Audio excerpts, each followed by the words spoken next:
प्रधानमंत्री नरेंद्र मोदी जी के अध्यक्षता में आज मंत्रिमंडल की बैठक हुई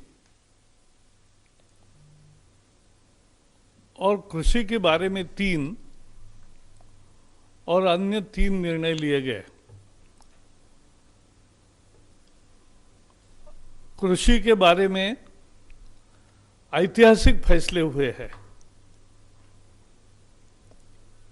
किसान की 50 साल से जो मांगे थी वो आज पूरी हो रही है। पहला अत्यावश्यक कानून इसेंशियल कमोडिटीज एक्ट, अत्यावश्यक वस्तु कानून, उसमें किसान हितैषी सुधार किए गए हैं। ये कानून कब बना था? बहुत पहले बना था, जब देश में किल्लत होती थी। आज कोई किल्लत नहीं है कृषि उत्पादन की, बहुतायत है। और इसलिए ऐसे समय ऐसे बंधन डालने वाले कानून की जरूरत नहीं थी। पहले तो मुझे याद है,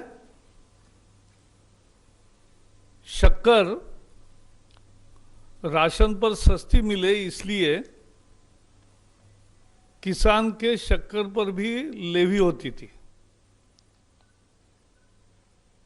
अभी भी कुछ कानून के प्रोविजंस ऐसे हैं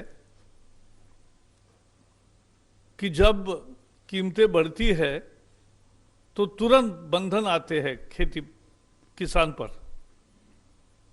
निर्यात बंद होती है, भंडारण पर निर्बंध आते हैं। ये इसेंशियल कमोडिटीज एक्ट की लटकती तलवार ने निवेश को रोका। ना स्टोरेज बढ़ा, न निर्यात बढ़ी, न प्रक्रिया उद्योग बढ़े, न निवेश आया। आज इस लटकते तलवार को खत्म किया है और इसका परिणाम होगा कि किसान को अच्छी कीमत मिलेगी। अनाज, तेल, तिलहन, दाल, प्याज, आलू, ऐसी वस्तुएं इसेंशियल कमोडिटीज एक्ट से बाहर कर दिए गए हैं। अब किसान को तय प्लान के अनुसार वो निर्यात कर सकता है, भंडारण कर सकता है। ये सब सहूलतें उसको मिलेगी। और केवल जब बहुत ही विशेष आपदा होगी, कोई प्राकृतिक आपदा आई या अत्यधिक महंगाई हो गई या कोई युद्ध हो गया, इस तरह का कोई कारण है बड़ा, तो ही ये बंधन फिर लग सकते, नहीं तो लगाने की जरूरत नहीं है। और इसलिए किसानों की ये मांग 50 साल से थी, जो आज तक पूरी नहीं हुई थी, आज ये पूरी हुई है। निश्चित किसान इसका स्वागत कर रहे हैं। बाकी 2 निर्णय है जिसकी जानकारी तोमर जी देंगे, मैं केवल एक शब्द में उसका उल्लेख करूंगा। एग्रीकल्चर बंधन से किसान मुक्त हुआ है। किसान कहीं भी उत्पादन बेच सकेगा, ज्यादा दाम देने वाले को बेचने की आजादी मिली है किसान को। और एक वन नेशन वन मार्केट की दिशा में हम आगे बढ़ रहे हैं, जिसकी जानकारी, बहुत अच्छा कानून आज अध्यादेश की चर्चा हुई है। वो अध्यादेश के बारे में अधिक जानकारी जो हम कानून बनाने जा रहे हैं उसकी जानकारी तोमर जी देंगे। एक तीसरा महत्वपूर्ण निर्णय हुआ ज्यादा कीमतों के गारंटी पर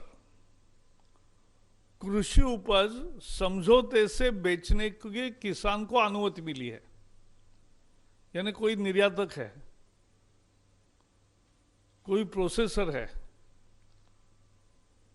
कोई दूसरे पदार्थों का उत्पादक है, तो उसको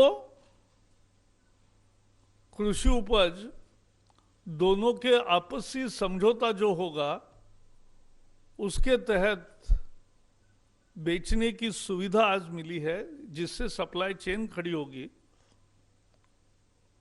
भारत में पहली दफा ऐसा कदम उठाया गया है और उसके सारे महत्वपूर्ण पहलू तोमर जी बताएंगे। चौथा एक निर्णय हुआ है, it's important for commerce and industries. We know the world situation, industries are thinking to diversify their investments in different localities. So, to ensure that the investment enhance in India, an empowered group of secretaries has been formed. And simultaneously in every ministry, there will be project development cell. This will make India more investor-friendly destination and will also handhold the new industries.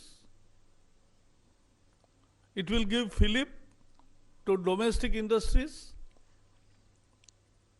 It will bring synergies between ministries and departments, among center and state governments, in policy matters. It will give boost to the economy and open up immense direct and indirect employment opportunities. Investment आती है, उद्योग आते हैं, तो स्वाभाविक है कि प्रत्यक्ष और अप्रत्यक्ष रोजगार बढ़ते हैं और वो रोजगार बढ़ना महत्वपूर्ण है। जो प्रोजेक्ट डेवलपमेंट सेल हर मंत्रालय में होगा, वो जो प्रोजेक्ट्स उनके मंत्रालय के दायरे के अंदर आएंगे उनका हैंड होल्डिंग करेंगे, उनको जमीन ठीक तरीके से मिले, जल्दी मिले, हर एक कल कारखाने के एस्टेब्लिशमेंट के समय कोई दिक्कतें आती है, वो दिक्कतें तुरंत दूर हो, ये सारी व्यवस्था प्रोजेक्ट डेवलपमेंट सेल करेगा। पांचवा एक महत्वपूर्ण निर्णय था, 11 जनवरी को श्यामा प्रसाद मुखर्जी, जो भारत के पहले मंत्रिमंडल में भी मंत्री थे और जिनका कश्मीर में बलिदान हुआ,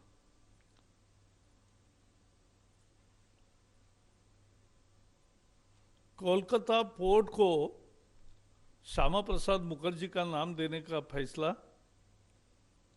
आज लिया गया, जिसकी घोषणा प्रधानमंत्री जी ने 11 जनवरी को वहां कोलकाता में की थी। So today we have renamed the Kolkata port as Kolkata Shyama Prasad Mukherjee port.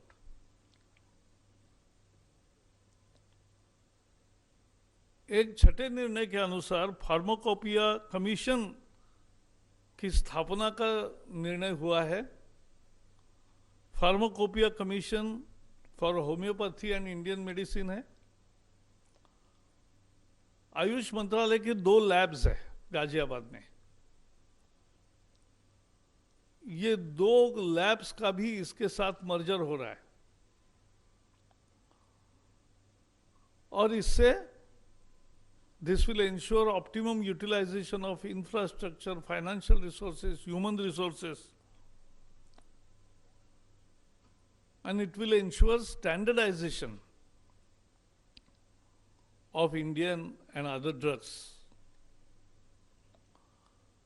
So the consequential changes which were required in drug and cosmetic rules we have today decided to make necessary changes in the rules also. तो आज की बैठक में किसानों के लिए 3 बड़े निर्णय हुए और उसके साथ साथ इन्वेस्टमेंट देश में आए इसके लिए भी निर्णय हुआ, और कोलकाता एयरपोर्ट का नाम और उसके साथ साथ फार्माकोपिया कमीशन, ये भी 2 महत्वपूर्ण निर्णय हुए। तो इसमें आत्मनिर्भर पैकेज की भी जो घोषणाओं को आकार देने का काम किया है और कुछ उसके बाहर के भी है। अंत में इतना ही कहूंगा कि मोदी सरकार ने किसानों का हमेशा पक्ष लिया है, चाहे वो पीएम किसान हो 6,000 रुपये भेजने वाला, या नीम कोटेड खाद हो, या सॉइल हेल्थ कार्ड हो, या ज़्यादा क्रेडिट हो, या किसानों के लिए अनेक सुविधाएं तैयार की है। तो इसलिए ये किसान हितैषी सरकार है। मैं अब तोमर जी को दरख्वास्त करूंगा कि जो 2 महत्वपूर्ण उनके विभाग के निर्णय हुए हैं उसकी वो जानकारी देंगे।